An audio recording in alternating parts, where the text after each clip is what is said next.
Abantu barenga 80 biciwe mu bushyamirane bw'iminsi ibiri mu ntara ya Darfur muri Sudani. Abaganga babivuze nyuma y'ibyumweru bibiri gusa ingabo z'amahoro zihagaritse ibikorwa byazo zari zimazemo igihe kirekire.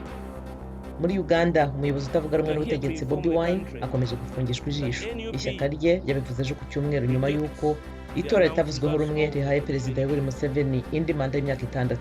Muri Centrafrica, ubuzima burimo kugaruka mu mujyi wa Bangui iminsi mike nyuma y'uko abarwanyi bagerageje gufata uwo mujyi.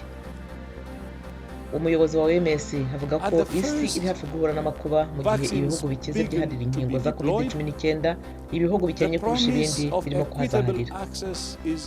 Naho muri Tunisia, ubushyamirane bwari bwongeye kwaduka iminsi 3 ikurikiranye mu mijyi myinshi, urubyiruko rutera amabuye abashinzwe umutekano nubwo hari ingamba zikaze zaguma mu rugo zo kurinda ikwirakwira rya virusi ya corona.